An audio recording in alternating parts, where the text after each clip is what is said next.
नाजरीन, ईरानी दारुल हुकूमत तेहरान में इस्माइल हनिया की शहादत ने खित्ते में कशीदगी को बढ़ा दिया है।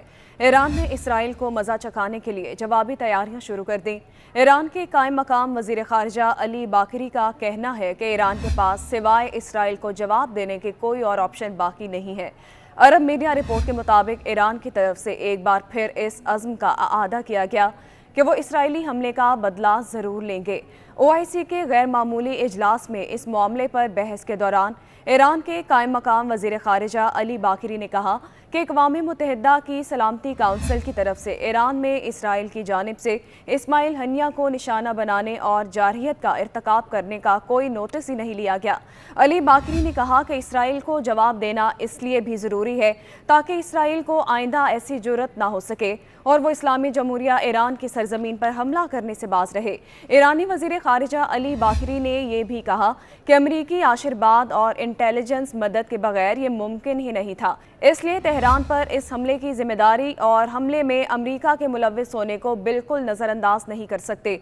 दूसरी जानिब तेहरान में इस्माइल हनिया की शहादत के बाद सऊदी अरब भी मैदान में आ गया है। सऊदी अरब के नायब वज़ीर खारिजा वलीद अल खरीजी का कहना है कि गुज़िश्ता हफ्ते तेहरान के दौरे के दौरान हमास के सरबराह इस्माइल हनिया का कत्ल ईरान की खुदमुख्तारी, इसके इलाकाई और कौमी सलामती, बैनुल अक़वामी क़वानीन और अक़वाम मुत्तहिदा के मंशूर की सरीह खिलाफ वर्जी है और ये इलाकाई अमन व अमान के लिए एक धमकी भी है। अल खरीजी ने यह बात जद्दा में इस्लामी ताउन तंजीम की मजलिस आमला के गैर मामूली इजलास में कही।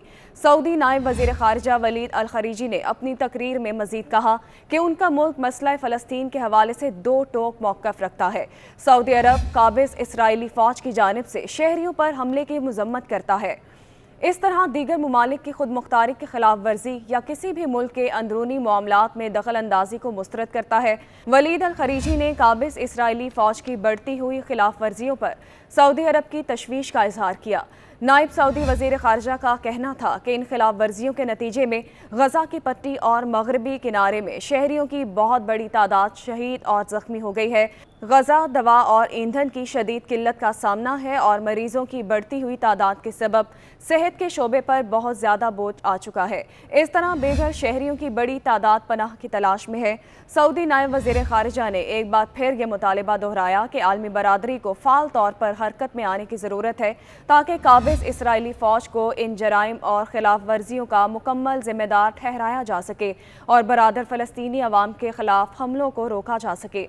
अल खरीजी का कहना था कि सऊदी अरब फ़लस्तीनी सरजमीन पर इसराइली कब्जे के खात्मे और बैनुल अक़वामी करारदादों और अरब अमन मंसूबे की रोशनी में एक आज़ाद फ़लस्तीनी रियासत के क़याम के लिए जारी तमाम कोशिशों की हमायत करता है। इस्लामी ताउन तंजीम OIC ने मुश्तरका एलामिये में गासिब इसराइल को इस्माइल हनिया के कत्ल का ज़िम्मेदार करार दिया है।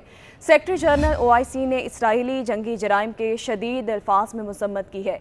Secretary general OIC Hussain Ibrahim ताहा ने कहा कि हमास के सरबराह इस्माइल हनिया का कत्ल ईरान की खुदमुख्तारी की खिलाफ वर्जी है। इसराइल आलमी कवानीन को पांव तले रौंद रहा है। अक़वाम मुत्तहिदा की सलामती काउंसिल गासिब इसराइल को आलमी कवानीन का पाबंद बनाए। वाज़ेह रहे कि OIC 57 मुसलमान मुल्कों का मुश्तरका फोरम है। इन 57 मुल्कों में तेल और गैस की दौलत से मालामाल अरब के अलावा पाकिस्तान जैसा जोहरी मुल्क भी इस फोरम का रुकन है। OIC कारवां इजलास ईरानी दरख्वास्त पर जद्दा में बुलाया गया था ताकि तेहरान में हमास के सरबराह इस्माइल हनिया के कत्ल से पैदा होने वाली सूरत हाल का जायजा लिया जा सके। ताहाल इस हमले की इसराइल ने जिम्मेदारी कबूल नहीं की है, लेकिन अमूमी तौर पर हर जगह यही एहसास है कि ये कार्रवाई इसराइल ही की है।